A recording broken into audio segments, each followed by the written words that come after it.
Well, I submit that one of the reasons Jesus didn't defend himself was because he wanted to be crucified. His purpose was to come and die on the cross. Jesus' purpose was to go to the cross.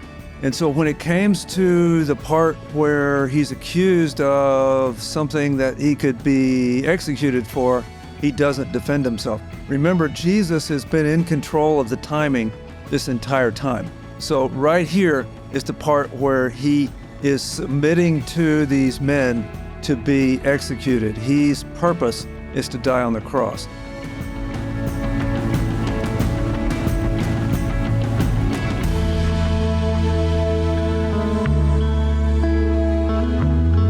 Modern popular music has a great deal of songs about betrayal, especially between lovers. One person that loves another betrays that trust and that love. And the songs have a lot of sadness to them. And it would seem if we took away the songs of betrayal and wrongdoing, that popular music would not have much left to sing about. Well, even the Bible has lessons on betrayal. And today we're going to find out about two people who had loved each other have a great betrayal. Hi, my name's Glenn. I'm here with Steve. This is Reasoning Through the Bible. Today we're going to get to the passage where Judas betrays Jesus. So if you have your copy of the Bible, open it to Mark chapter 14. And when we start at verse 42, we're at the end of the part where Jesus was in the Garden of Gethsemane. He had been struggling in prayer, and he had finished those last messages to his disciples, and he is now ready for the betrayal. And as we open this scene, you can almost hear the crowd of armed people coming to arrest Jesus. Steve, can you jump in at Mark 14 and read from verses 42 down to verse 50? Get up, let us be going. Behold, the one who betrays me is at hand. Immediately, while he was still speaking, Judas, one of the 12, came up accompanied by a crowd with swords and clubs, who were from the chief priests and the scribes and the elders.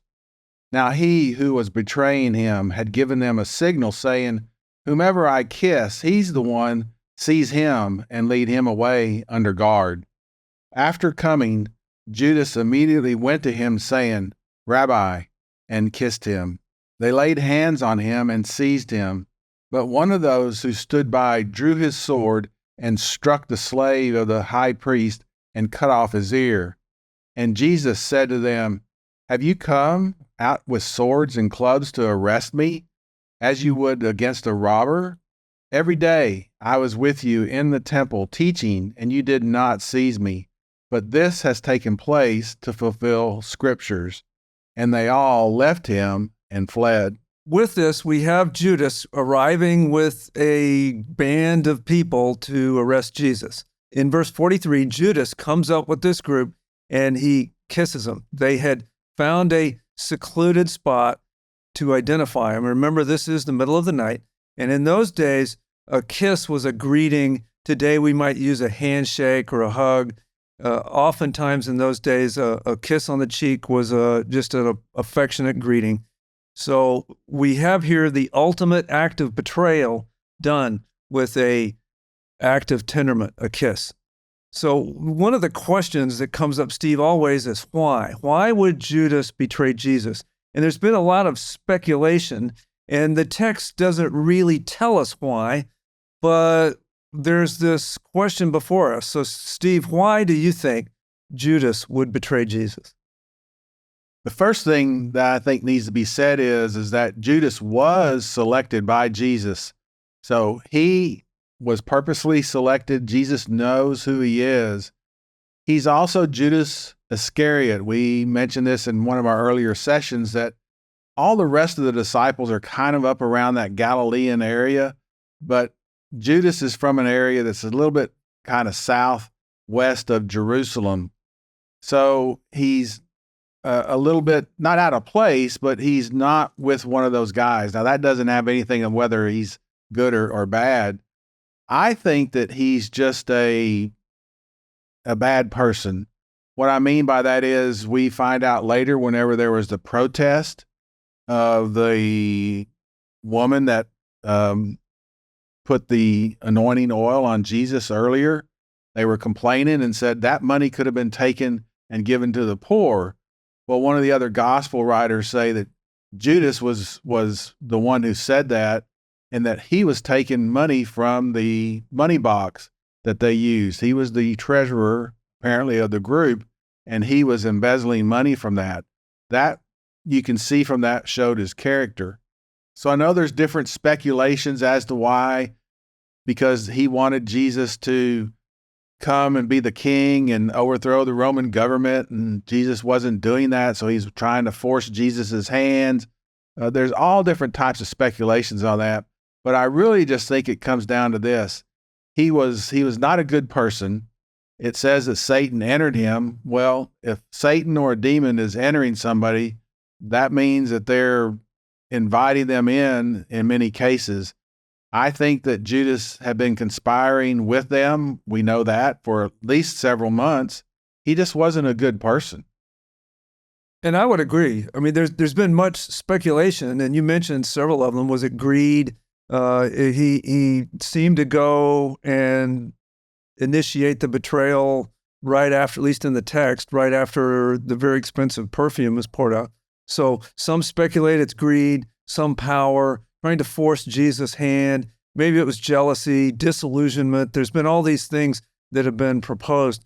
I submit he was an evil man, and evil people do evil things. And we don't really understand evil simply because it is just that. Evil people do evil acts, and we are often left scratching our heads saying, why? Why would somebody do something like this? And the only explanation is that they're evil. Evil people do evil things, and that's really the end of it. There's no more justification than that. Why do people go out and tear up other people's property in a criminal way when it's easier for them to just go on about their own business? Well, it's because they're evil people doing evil things. And evil doesn't really have an explanation outside of it other than it tries to steal, kill, and destroy. Then in verse 47, one of the disciples strikes a servant and cuts off his ear. John 18:10 says this was Peter that did this. So, Steve, why would Peter cut off a man's ear? Peter was the one who was the strongest protester. Whenever Jesus said, one of you is going to betray me, he was one of the ones. Of course, all of them did it, said, no, it's not going to be me. But Peter was really strong on it and said, I'll go to my death before I betray you. So I think that this shows his character and his, from the standpoint that he was willing to do that at this particular time to defend Jesus. So I think it's just as simple as that. I think it's impulsive because it says that there's a cohort that is there, or at least came to get him. There were many people that were there. So to do something like that had to have been an impulsive act. Of course, right before that, what had they been doing? They had been falling asleep while Jesus was over there praying earnestly and had actually fallen asleep for three times. So I just think the bottom line is it was an impulsive act to try and protect their rabbi, their teacher, the Son of God, who Peter had confessed that he was the Messiah, the Son of God. He was just trying to protect him. Exactly. Peter was very headstrong. He was quite serious when he said, I will go to my death before I deny you. And I think part of what's going on here, I don't think he was trying to cut off the man's ear. I think he was trying to cut off the man's head. And this is what happens when a fisherman picks up a sword, is he didn't really know how to use it like a true swordsman would. And he's trying to kill the man and was just bad at it. And so that's why he cut off his ear. And of course, one of the other gospels tell us that Jesus healed the man's ear again and said, put that away. That's not really what we're trying to do here. So Peter used the wrong weapon. He used the wrong weapon. He should have been praying as his weapon, and he was sleeping. And so now he picks up a sword, which was the wrong weapon at the wrong time here. There might have been times to use a sword in our lives, even still today, time to use a weapon, but not for God's purposes. one point here, they arrest him. Jesus mentions the swords and the clubs. Everybody assumes that these were Roman soldiers. And I tend to struggle a little bit. On one hand, it never really says they're Roman. It does use military terms, especially in John 18:12, the term captain and officers. And doesn't seem likely that a fisherman like Peter would be able to pull out a sword against a whole squad of Roman soldiers and live to tell the story. On the other hand, the temple guards would be more likely to recognize who Jesus was and not need somebody like Judas to identify him. So we'll follow along, I suppose, with the traditional view. Steve, you have an opinion on were these truly Roman soldiers? Well, I personally think that they were. Some of the ideas that back that up is that later on the next morning, early in the morning, they're going to take him to Pilate. Pilate is the procurator of the area. He's the Roman governor of Jerusalem area there. And he's ready and waiting for Jesus to come. So he knows he's going to come. And in order for him to be ready and expecting a trial of this Jesus, you would think that there would have been some sort of a prompting for him to go and arrest him. Well, the thought is that Judas was used for this, that he was taken to Pilate and made an accusation against Jesus to come to a trial. This is all orchestrated. Remember, it says that the leadership had been plotting to kill Jesus for several months. Well, the right of capital punishment had been taken away from the Sanhedrin, from the council. So they knew that if they're going to kill Jesus, they were going to have to get the Roman government to kill him for the most part. There was one area where they could have the authority to do it. We'll talk about that as we get later into these verses.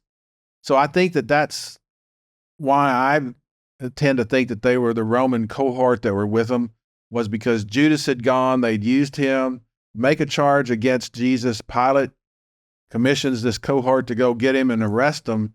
But on the other hand, to your point, they don't take him back directly to Pilate. They take him over to the high priest's house.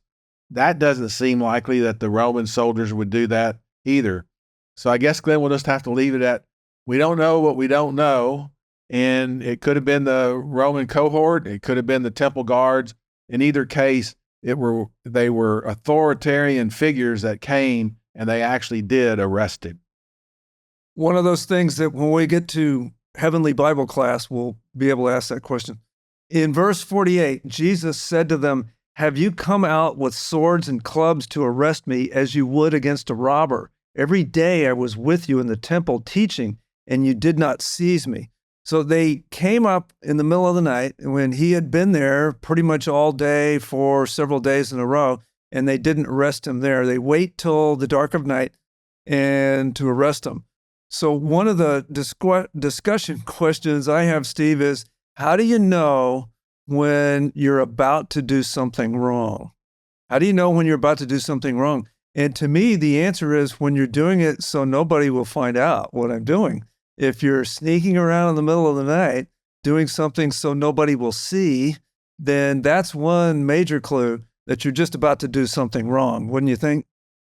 Yeah, and what you're actually saying is that Jesus was confident that he hadn't done anything wrong because he had been out teaching in the temple area, quite out in the open. So they had plenty of opportunity to take him and seize him during the daytime, and they didn't want to do that. So actually his point is just that. You know that you're fixing to arrest me for something that I'm innocent of, because if you had a good case against me, you do it in the open and you do it in the daytime. You wouldn't be doing it in the evening time. Back in verse 31, all the disciples had claimed, "Oh, I'll never leave you." Well, look at verse 50. What did they actually do when the time came? Well, they all ran away. They all scattered whenever they actually took him into custody.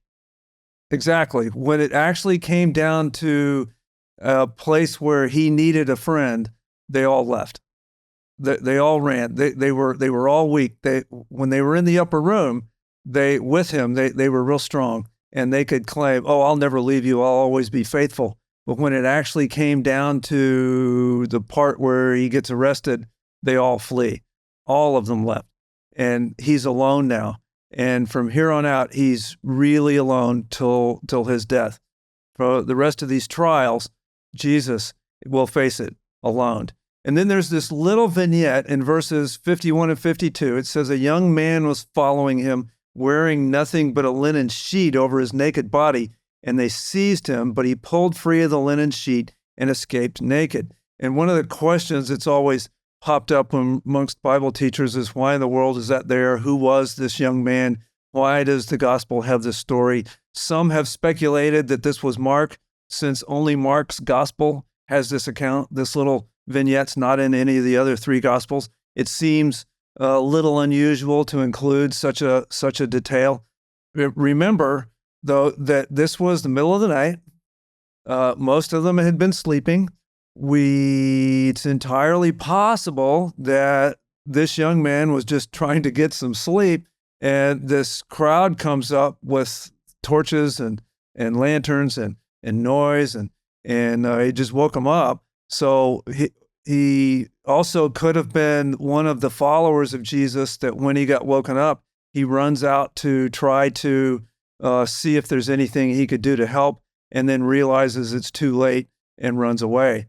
I'm reminded, Steve, there was a radio personality in our town once years ago that was a fairly well-known homosexual man, and he would bring this up periodically. This radio personality didn't know very much about the Bible, but he knew the one passage that talked about a naked man, and that's the one I always think of. So, Steve, what are your thoughts on this little passage? I don't have much thoughts on it. I've read the same type of commentations that you have, that it's Mark, and he's inserted himself here in a obscure way. But it doesn't, when it comes down to it, it really doesn't matter one way or the other. Now, what I do want to say is that it's another indication that this story that's being told in this gospel is an actual account. Because as you mentioned, why would there be this little 2-verse area talking about this one action that happened of a person? It doesn't really go with the narrative. It's just kind of out of the way. But if you're actually giving eyewitness accounts of what happened and what happened that was there, then it would be something that you might include with the narrative. So I think, to me, if anything else, it just gives a little bit more veracity that these are eyewitness accounts that are talked about here as to what actually happened whenever Jesus was seized. Books that are written for the purpose of a religious myth, that are created for teaching a spiritual concept or to create a group for a spiritual cult or something like that, don't have little factual things like this.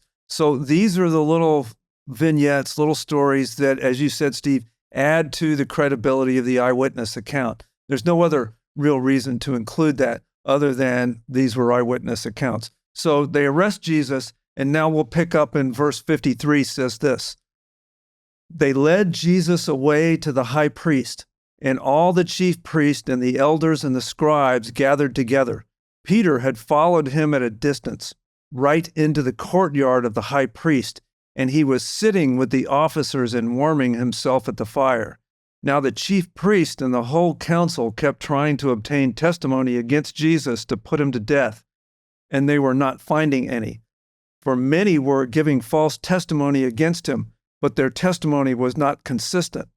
Some stood up and began to give false testimony against him, saying, 'We heard him say, I will destroy this temple made with hands, and in 3 days I will build another made without hands.' Not even in this respect was their testimony consistent." Well, Steve, they take Jesus to these religious leaders first, and this is the start of the trial. And there was really 2 parts to the trial. The first part consisted of 3 different meetings of Jewish people, and the second part consisted of 3 different meetings of Romans. So there we have this trial, and it starts here. And we have this first story. We have Jesus taken to where the living quarters, or at least the meeting quarters of the high priest was. And it says in verse 54, Peter follows Jesus into the courtyard outside of the chief priest place. So what does Peter do? What does it say he does here in verse 54? Well, he says that he was sitting there with the officers and warming himself at the fire. So he's sitting there observing what's going on as far as Jesus himself. Now, I do want to mention here, as we go through this accounting of what happens as Jesus is passed amongst these various officials, the council, the Sanhedrin, had several rules that they were supposed to adhere to whenever a person was brought to them and accused of something. We're going to see, and we're going to talk about some of these rules that they broke, several. There's up to 22 rules that people have documented that they broke. One of them was that they brought him to the chief priest's house here. They didn't take him to the council itself, meaning the hall of justice that was at the temple. That was one rule they broke. The second one was they did it at night. They weren't supposed to have any of these type of trials during the nighttime. They were all supposed to be doing the daytime. So that's two things right here at the very beginning of their own rules that they're already starting to break in this trial. And I use that in mock quotations, air quotes, of Jesus. When we went through some of these rules back when we were going through some Old Testament passages, and God was always concerned with setting things up to be fair, independent judges that would be fair, and people would get a fair witness. And it says here, even in this passage that we read, that they were having some issues with these witnesses. What does it tell us here about the accounts that these witnesses were doing? In the accounts here, part of the ruling of to get a guilty verdict was you had to have two witnesses. You couldn't just have one witness. And both of the witnesses' testimonies had to match each other exactly. And Mark records one of the witnesses here in verse 58 that says, I will destroy this temple made with hands, and in 3 days I'll build up another to make it without hands. Matthew records the other witness, and the other witness says, I am able to destroy this. So Mark doesn't give both of them here, but he says that not even in this respect in verse 59 were they able to get their stories straight. We have that from both accounting of Mark and Matthew. We can put together that the difference is that one is saying Jesus has the ability to do it, and the other one says that Jesus would do it. But both of those accounts really wasn't even what Jesus said. He didn't even say that at all. What they're referring to is a time whenever he said, if you destroy this temple, I will rebuild it in 3 days. So the witnesses that they're bringing to this chief priest to start this trial, they're not together. And Mark is just using this as one example that all the witnesses they're going to bring, they can't get two to agree together as to what the accusation is against him. If we remember earlier in the Gospel of Mark, the priest had been plotting to kill Jesus for a while now. They were just looking for an opportunity. Well, now's their chance. They've already made up their mind what the conclusion of the trial is going. So these witnesses were sham witnesses that they were just going through the motions of the trial. And even that, it says there were many people that could not agree. There were many giving false testimony, yet the leaders just kept trying. They kept pushing because they had already made up their mind. They couldn't get the witnesses to agree. So this is an illegal trial from start to finish. Keep in mind who these people were. These were supposed to be the most spiritually mature people in the country. They were supposed to be older and wiser and having a level head to look at things, and they weren't. They had already made up their mind to kill Jesus, and they're just going through the motions to do that. even when it was obviously false testimony. Let's pick up now when they are a little frustrated because all the witnesses don't agree. And so in verse 60, they approach Jesus and say this: "The high priest stood up and came forward and questioned Jesus, saying, 'Do you not answer? What is it that these men are testifying against you?' But he kept silent and did not answer. Again, the high priest was questioning him and saying to him, 'Are you the Christ, the Son of the Blessed One?' And Jesus said, 'I am. And you shall see the Son of Man sitting at the right hand of power and coming with the clouds of heaven.' Tearing his clothes, the high priest said, 'What further need do we have of witnesses?